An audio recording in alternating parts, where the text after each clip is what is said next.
Communicable disease में एक बचा था आर्थ्रोपॉड बॉर्न डिजीज, इसकी बात करेंगे। आर्थ्रोपॉड्स मीन्स होता है वेक्टर या व्हीकल या ट्रांसमीटर जो कि इन्फेक्शियस एजेंट्स को, पॉजिटिव एजेंट्स या फिर डिजीज को ट्रांसमिट करते हैं, इन्फेक्शंस को ट्रांसमिट करते हैं पर्सन टू पर्सन। तो इसका डेफिनेशन है it is defined as an arthropod और वेक्टर और any living carrier, for example snail that transport an infectious agent to a susceptible individual. The transmission by a vector में mechanical और biological, ये mechanically या फिर biologically affect कर सकते हैं या ट्रांसमिट कर सकते हैं, ये दोनों इसका मैकेनिज्म है। ठीक, तो इसके एग्जांपल्स में snail, cockroaches, mosquito, house fly, ये सब हैं। और ये वे वेक्टर्स हैं या फिर वे एनिमल्स हैं, आर्थ्रोपॉड्स हैं, जो कि डिजीज को ट्रांसमिट करते हैं पर्सन टू पर्सन, या फिर खुद से अगर अपने में है तो वो भी ट्रांसमिट करेंगे, या तो काटेंगे या फिर जाके कंटामिनेट कर देंगे फूड को, या फिर किसी चीज़ को, वाटर रखा है तो उसे भी कंटामिनेट कर देंगे, लेकिन ये खुद से ही ट्रांसमिट करते हैं, ये अपने आप नहीं होता, ये कम्युनिकेबल डिजीज़ है। तो इसमें एग्जांपल्स हैं कुछ, जैसे मॉस्किटो की बात करें तो जो ये डिजीज़ ट्रांसमिट करता है तो malaria, filariasis, dengue, yellow fever. House fly की बात करें तो typhoid, diarrhoea, gastroenteritis, amoebiasis, polio, trachoma.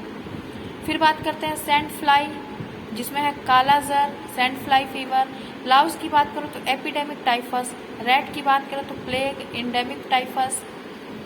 Black fly, onchocerciasis, जो स्किन और आई को अफेक्ट करता है। Itch mite, scabies. Cockroaches, enteric pathogens. अगला है arthropod borne diseases or infections transmitted by the bite of infected vector arthropod species.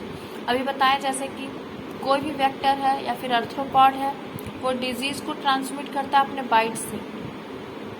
Arthropod vector are cold blooded, ectothermic, ये cold blooded होते हैं, and thus specially sensitive to climate factor, ये बहुत sensitive होते हैं। इसमें एक टर्म है इसमें जो है एब्रोवायरस। एब्रोवायरस कहते हैं आर्थ्रोपॉड बॉर्न वायरसेस, इसको एक शॉर्ट नेम दिया गया एब्रोवायरस। एब्रोवायरस की बात करें तो arthropod borne viruses are viruses that can be transmitted to man by arthropod vector. ये ऐसे वायरसेस हैं जो कि आर्थ्रोपॉड से या फिर वेक्टर से किसी मैन में ट्रांसफर हों, किसी ह्यूमन बॉडी में एंटर करें। तो इनकी 3 फैमिली होती हैं। There are 3 families of arbovirus. पहला है togaviruses, triple E, WEE या फिर VEE, bunyaviruses, sand fly fever, Rift Valley fever, haemorrhagic fever. फिर फ्लेवी वायरस की बात करें, yellow fever, dengue, Japanese encephalitis, ये हैं। इनमें कुछ एनिमल रिजर्वायर्स होते हैं, जैसे in many cases the actual reservoir is not known, the following animals are implicated as reservoir. जैसे कुछ ऐसे इन्फेक्शंस हैं, कुछ ऐसे एनिमल्स हैं जो कि नोन नहीं हैं, जिनका कुछ पता नहीं है कि हाँ ये रिजर्वायर हैं भी कि नहीं है, वो रिजर्वायर नहीं होते हैं, उनके अंदर प्रेजेंट नहीं होता है, कोई भी वायरस या बैक्टीरिया प्रेजेंट नहीं होता, वो बस कैरी करते हैं। जैसे बर्ड्स हैं, इसमें हो सकती हैं कुछ बर्ड्स ऐसी हों जो कि जिनके अंदर पॉइजन हो, लेकिन कुछ क्या बहुत सारी बर्ड्स ऐसी हैं जो कि सिर्फ कैरी करती हैं, जो इन्फेक्शन को कैरी करती हैं। पिग की बात करें तो पिग भी कैरी करता है, जिसमें जापानीज इंसेफ्लाइटिस है बर्ड्स और पिग्स में। Monkey, yellow fever. रोडेंट्स की बात करें तो VEE, Russian spring summer encephalitis cause करता है। तो एनिमल रिजर्वायर में एक्चुअल रिजर्वायर नहीं पता होता है किसी को भी, ये बस ट्रांसमिट करते। रिजर्वायर कौन है ये नहीं पता है, बस ये सारे जो एनिमल्स हैं वो सिर्फ इसको ट्रांसमिट करते हैं, एक्चुअल रिजर्वायर ये नहीं है। इसमें पहले डिजीज़ की बात करते हैं plague. Plague is a contagious bacterial disease characterized by fever and delirium, typically with the formation of buboes and sometimes infections of lungs. ठीक। प्लेग की बात करें तो इसका पॉजिटिव एजेंट है Yersinia pestis. Second World War में plague बहुत ज़्यादा फैला हुआ था, जिसमें काफ़ी लोग मरे थे। इसमें मेंटल डिस्टर्बेंस और फीवर ज़्यादातर की होता है। मेंटल डिस्टर्बेंस होता है पेशेंट्स को, बॉडी पे ब्लैक स्पॉट आता है, इंटरनल ब्लीडिंग होती है स्किन के अंदर जिससे ब्लैक स्पॉट आता है, कोआगुलेशन होता है, वहाँ ब्लैक स्पॉट आएगा, पूरी बॉडी का कलर ब्लैक हो जाएगा और उसको एक वर्ड में ब्लैक डेथ भी कहते हैं। प्लेग को ब्लैक डेथ भी कहते हैं। तो प्लेग की बात कर रहे थे। ठीक। पहला है उसमें bubonic plague. It is characterised by swollen lymph nodes या लिम्फ ग्लैंड्स को ब्यूबोस कह सकते हैं इन ग्रॉइन और नेक। ग्रॉइन थाई और पेट के बीच का जो पार्ट है उसको ग्रॉइन कहते हैं, और नेक गले पे जो लिम्फ ग्लैंड्स हैं उसमें स्वेलिंग आ जाती है ब्यूबोनिक प्लेग में। अगर ब्यूबोनिक प्लेग है किसी को तो वहाँ पे यर्सीनिया पेस्टिस इसका पॉजिटिव एजेंट है, जो कि एक बैक्टीरिया है, और ये स्मॉल एनिमल्स ही कैरी करते हैं, फ्लीज वगैरह ही कैरी करेंगे। और अगर किसी को हो गया, किसी ह्यूमन को, किसी होस्ट को प्लेग हो गया और ब्यूबोनिक प्लेग है, तो उसके लिम्फ ग्लैंड्स जो कि ग्रॉइन, थाई और पेट, एब्डोमेन के बीच में जो पार्ट है उसको ग्रॉइन कहते हैं, और गले में, नेक में ये होता है, स्वेलिंग होगी। और जैसा अभी बताएं कि इसको, इन सब को मिला के एक वर्ड में ब्लैक डेथ भी कहते हैं। पूरी बॉडी का कलर ब्लैक होने लगता है इसमें स्पॉट की वजह से। पॉजिटिव एजेंट है यर्सीनिया पेस्टिस, जो कि स्मॉल एनिमल्स में पाए जाते हैं, फ्लीज में, मक्खियों वगैरह में। People infected with plague usually develop flu like symptoms after an incubation period of 3 to 7 days। 3 से 7 दिन बीतने के बाद, 3 से 7 दिन कोई सिम्टम नहीं रहेगा, 3 से 7 दिन बीतने के बाद पेशेंट को छींक आना, सर्दी होना, बुखार आना, ये सब स्टार्ट हो जाएगा। अब इसका ट्रांसमिशन देखते हैं ब्यूबोनिक प्लेग का। Bubonic plague was spread by fleas which lived on the black rat. The fleas sucked the rat's blood which contained the plague germs. When the rat died and fleas jumped on to human and passed on the deadly disease। तो बात करेंगे अगर इसकी bubonic plague की, तो bubonic plague को transmit करने वाला कैरियर होता है, इसका रिजर्वॉयर जो है वो है रैट, चूहा, काले चूहे, ब्लैक रैट। इसके चूहे ही रिजर्वॉयर हैं, लेकिन ट्रांसमिट करती हैं फ्लीज। चूहा मरने के बाद उनके ऊपर मक्खियाँ बैठती हैं, और मक्खियाँ जब बैठती हैं तो वहाँ से उनके पैर में, या फिर वो ब्लड को सक करती हैं, चूहों के ब्लड को सक करेंगी, और वो सक करने के बाद से जब किसी ह्यूमन बॉडी पे बैठेंगी या फिर कंटामिनेट करेंगी खाना को, फूड को, और उसको हम लोग इंजेस्ट करेंगे, खाएंगे, तब इन्फेक्शन होने के चांसेस बहुत ही ज़्यादा रहते हैं, और इसी से ब्यूबोनिक प्लेग होता है।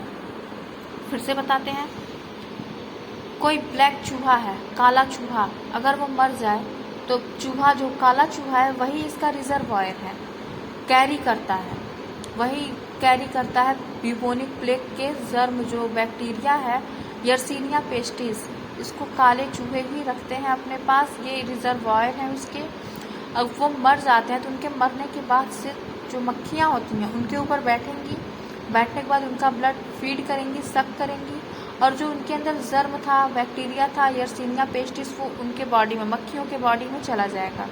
फिर वो ह्यूमन बॉडी पे जाके बैठेंगी, या फिर खाने को कंटामिनेट करेंगे, फूड, वाटर, या फिर किसी भी चीज़ को कंटामिनेट करेंगे, और फिर जब ह्यूमन उसको यूज़ करेगा या फिर कांटेक्ट में आता है मक्खियों के, तो उनको ब्यूबोनिक प्लेग हो जाता है, वो जर्म उनके बॉडी में एंटर कर जाएगा और ब्यूबोनिक प्लेग हो जाएगा।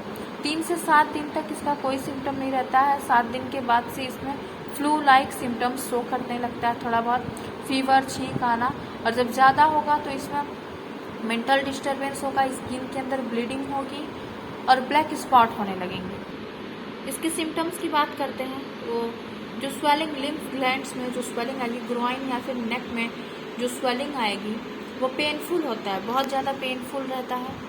इसमें वॉमिटिंग होगा, ब्लीडिंग अंडर स्किन के अंदर ब्लीडिंग होगा, ठंड लगेगी, कभी कभी पेशेंट्स को झटके आना स्टार्ट हो जाते हैं, मेंटल डिस्टर्बेंस होगा और झटका आना स्टार्ट हो जाएगा। इसमें हाई फीवर रहता है, और जो स्किन के अंदर ब्लीडिंग हो रही थी, वो वहाँ पे जब थक्का जमने लगेगा, वहाँ पे कोआगुलेट होने लगेंगी, तो स्किन का कलर चेंज हो जाएगा, वहाँ ब्लैक स्पॉट होने लगेगा। इसके ट्रीटमेंट की बात करें तो several classes of antibiotic are effective in treating bubonic plague. बहुत सारे एंटीबायोटिक्स यूज होते हैं इसमें, जैसे कि स्ट्रेप्टोमाइसिन, जेंटामाइसिन, डॉक्सीसाइक्लिन, सिप्रोफ्लॉक्सासिन। इसमें इंट्रावेनस फ्लूइड भी देते हैं, और पेशेंट जब सांस ना ले पाए, थोड़ी भी सांस में दिक्कत हो, तो उसको ऑक्सीजन या रिस्पायरेटरी सपोर्ट देते हैं। इसमें दूसरा था न्यूमोनिक प्लेग।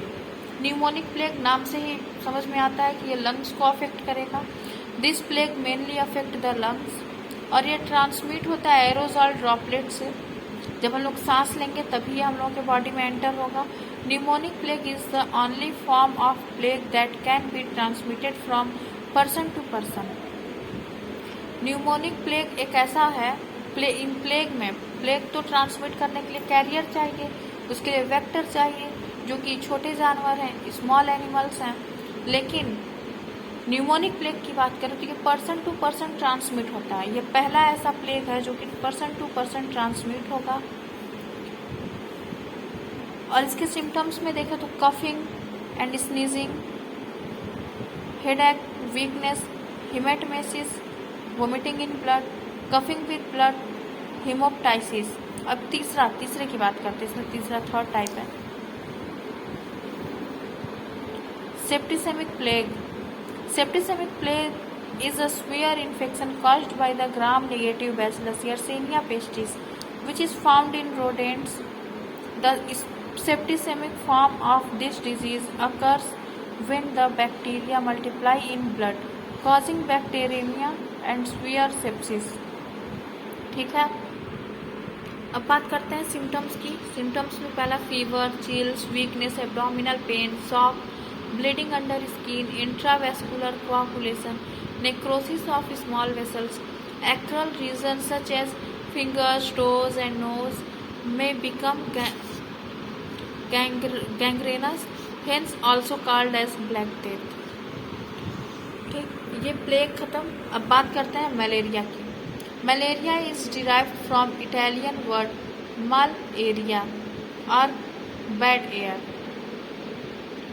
ठीक, मल मीन्स होता है एरिया और bad air, mal aria bad air. ठीक, मलेरिया को फीमेल एनोफिल्स ट्रांसमिट करती हैं, और इसका पॉजिटिव एजेंट के पैरासिटिक प्रोटोजोआ है। प्रोटोजोआ पैरासाइट है एक, जो कि कॉज करता है। इसके पॉजिटिव एजेंट है plasmodium falciparum, plasmodium vivax, plasmodium ovale, plasmodium malariae, plasmodium knowlesi. एक बार फिर से पढ़ देते हैं। Plasmodium falciparum, plasmodium vivax, plasmodium ovale, plasmodium malariae, plasmodium knowlesi. Malaria is transmitted through the bite of an infected female anopheles mosquito. ठीक, अब इसके सिम्टम्स में देखें, high fever with headache, restlessness, anorexia, diarrhoea, arthralgia means joint pain होता है, chills, convulsion और coma, cerebral malaria, severe anaemia, renal failure, hepatic dysfunction, bleeding और clotting. ये सारे इसके सिम्टम्स हैं, ईजिली रिकॉग्नाइजेबल होते हैं। ये सारे इनके सिम्टम्स हैं। मलेरिया का लाइफ साइकिल देखेंगे। मलेरिया में 2 लाइफ साइकिल होता है, cycle in mosquito, cycle in human. दोनों में डिफरेंट होता है। मॉस्किटो में जब माइक्रोगैमीट रहता है, माइक्रोगैमीट से स्पोरोजोइट्स बनते हैं। मॉस्किटो में माइक्रोगैमीट से स्पोरोजोइट्स बनते हैं। वो स्पोरोजोइट्स हिप्नोजोइट्स से फॉर्म होकर के जब ह्यूमन बॉडी में हिपैटिक सेल में जाते हैं, तो वहाँ से हिप्नोजोइट से गैमिटोसाइट बनाते हैं, और वो गैमिटोसाइट जब मॉस्किटो में आता है फिर तो माइक्रोगैमिट बनाता है। जैसे देख लें, मॉस्किटो में बात करेंगे, मॉस्किटो की बात करते हैं, तो इसमें इसके अंदर इसका चलता है जो साइकिल, इसमें बनता है माइक्रोगैमिट से मैक्रोगैमिट, फिर एक जाइगोट फॉर्मेशन होता है। उसके बाद से मॉस्किटो मीट गट में ओकाइनिट एक साइड से उकाइनिट रहता है, फिर ये यहाँ से जब एंटर होता है मॉस्किटो मिडगट में, तो वहाँ पे निकलता है ये oocyte बन के, फिर ब्रस्टिंग सिस्ट होता है, ये फटता है, फटने के बाद से मॉस्किटो के स्लेवरी ग्लैंड तक ये पहुँचता है। स्लेवरी ग्लैंड तक जब ये पहुँचता है तो ब्रस्ट कर जाता है, स्पोरोजोइट्स वहाँ से सिक्रीट होते हैं, स्लेवरी ग्लैंड में जाते हैं। फिर मॉस्किटो जब बाइट करता है ह्यूमन को बाइट करेगा तो वहाँ से हिपैटिक सेल में जब जाएगा तो हिप्नोजॉइड बनता है, हिप्नोजॉइड बनेगा। उसके बाद से मैच्योर लिवर सीजॉइड बनेगा, जो ब्रस्ट करेगा तो मेरोजॉइड्स निकलेंगे। मेरोजॉइड्स जब निकलेंगे तो एरिथ्रोसाइट तक आएंगे। एरिथ्रोसाइट का एक अपना साइकिल चलता है, ट्रोपनोजॉइड में कन्वर्ट होता है। फिर ब्रस्ट होता है, जब यहाँ पे रप्चर होता है, एरिथ्रोसाइट जब रप्चर कर जाएगा तो वो मेल फीमेल अलग अलग होता है, मेल फीमेल एरिथ्रोसाइट दोनों अलग होते हैं। फिर गैमिटोसाइट बनता है, फिर उसके बाद से फिर से मॉस्किटो में आता है। ये साइकिल ऐसे ही चलती रहती है। मलेरिया की 2 साइकिल है, ऐसे ही चलती, मॉस्किटो का अलग, ह्यूमन का अलग। ह्यूमन साइकिल अलग है, मॉस्किटो साइकिल अलग है। अब बात करते हैं ह्यूमन साइकिल की। अब बात करते हैं ह्यूमन साइकिल की। तो प्री एरिथ्रोसाइटिक सीजोगोनी, जिसमें sporozoites undergo developmental phase in the liver. जो स्पोरोजोइट्स, जैसे कि यहाँ बात करते हैं, ये स्पोरोजोइट्स हैं, स्पोरोजोइट्स ये वाले, ये लीवर सेल हिपैटिक सेल में जाते हैं। ठीक, अब फिर से आते हैं यहाँ पे। अ सीजॉन्ट कंटेन्स 20,000 to 50,000 मीरोजॉइट्स। मीरोजॉइट्स की बात करें तो सीजॉन्ट जो कंटेन किया रहता है मेरोजॉइट, वो 20,000 से 50,000 तक रहते हैं। अब एरिथ्रोसाइटिक सीजोगोनी की बात करें तो लिबरेटेड मेरोजॉइट्स पेनिट्रेट आरबीसी। जो मेरोजॉइट्स लिबरेट हो रहे हैं, निकल रहे हैं, वो आरबीसी को पेनिट्रेट करेंगे। तीसरे स्टेज में है gametogony. Merozoites differentiate into male and female gametocyte. Merozoites rupture होकर के मेल फीमेल गैमिटोसाइट बनाता है। They develop in the red cells found in the peripheral blood, इसमें है। चौथा है एक्सो एरिथ्रोसाइटिक और tissue schizogony. Schizonts rupture releasing merozoites which invade red blood cells in liver. ठीक, अब मॉस्किटो साइकिल की बात करते हैं। Sexual cycle will be initiated in the human by the formation of gametocyte. ठीक, develop further in the female anopheles mosquito. Fertilisation occurs when a micro gametocyte penetrate into macro gametocyte. zygote is formed, matures into oocyte to oocyst mature with large number of sporozoites। ये mosquito cycle है। Mosquito cycle यहाँ खत्म हुआ। Mosquito cycle और human cycle दोनों खत्म हुआ इसका मलेरिया का। अब बात करते हैं डायग्नोसिस की। इसको मलेरिया को डायग्नोस कैसे करते हैं? Blood film examination. दूसरा है QBC system, rapid diagnostic test, PCR, antibody detection, blood film examination. ये डायग्नोसिस करते हैं मलेरिया का। यहाँ पे मलेरिया खत्म हुआ। अब बात करते हैं हमारे नेक्स्ट इन्फेक्शन की।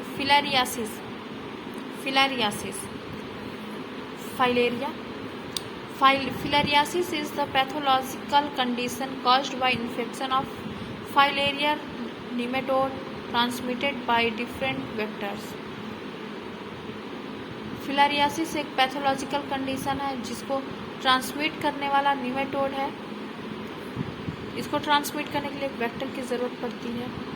और ये blood vessels, lymphatic system, connective tissue और सीरस कैविटीज़ ऑफ मैन इसको अफेक्ट करता है। इन्फेक्शन इसी में करता है। Filariasis caused by Wuchereria bancrofti, ब्रूगिया मलाई, ब्रूगिया तिमारी। ये कॉजिटिव एजेंट्स हैं, फिर से पढ़ लेते हैं।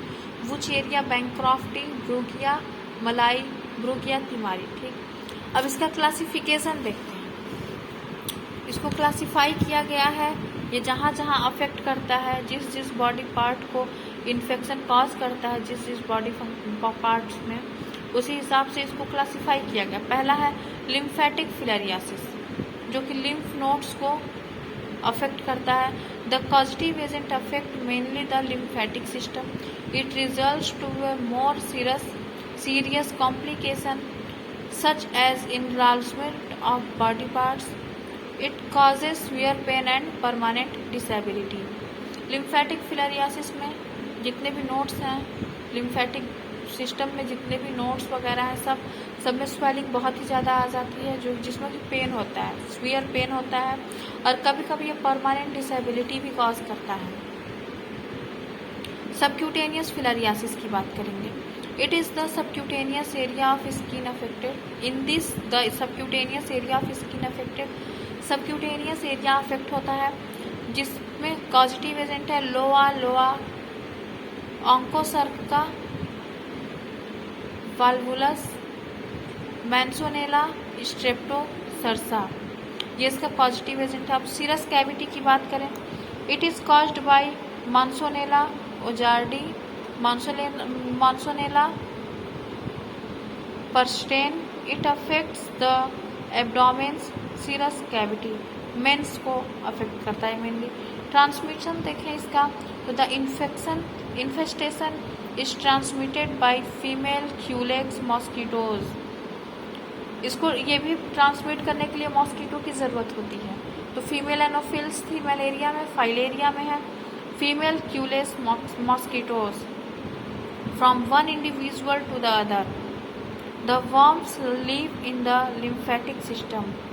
जो worms हैं ये सब lymphatic system में रहती हैं, और इसको ट्रांसमिट करने के लिए फीमेल क्यूलेक्स मॉस्किटो यही पॉजिटिव एजेंट है इसकी। अब इसके सिम्टम की बात करें तो swelling of legs and scrotum. अब बात करते हैं ट्रीटमेंट और प्रिवेंशन की। मलेरिया और फाइलेरिया में ऑलमोस्ट प्रिवेंशन सेम है, और ट्रीटमेंट में डिफरेंस ये है कि फाइलेरिया में अल्बेंडाजोल यूज़ करते हैं, और मलेरिया में कुछ मेडिकेशन है जैसे क्लोरोक्विन फॉस्फेट, मेलेरोन, क्वालाक्विन डॉक्सीसाइक्लिन के साथ प्राइमाक्विन फॉस्फेट, इसको यूज़ करते हैं, और फाइलेरिया में यूज़ करते हैं अल्बेंडाजोल। ठीक, प्रिवेंशन में देखें दोनों का सेम है। फुल स्लीव प्रोटेक्टिंग क्लॉथ पहनना चाहिए, जैसे wear full sleeve protecting cloth, spray insect repellent on your exposed skin. ये दोनों में कर सकते हैं, मलेरिया फाइलेरिया दोनों में, क्योंकि दोनों मॉस्किटो से ही फैल रहा है। मॉस्किटो है जो मलेरिया का है वो है फीमेल एनोफिल, और फाइलेरिया में है क्यूलेक्स। ठीक, use a mosquito net over the bed if your bedroom isn't air condition और स्क्रीन। ठीक है। Keep your home and surroundings clean without any junks और वेस्ट। ठीक, ये प्रिवेंशन रहा मलेरिया और फाइलेरिया दोनों का।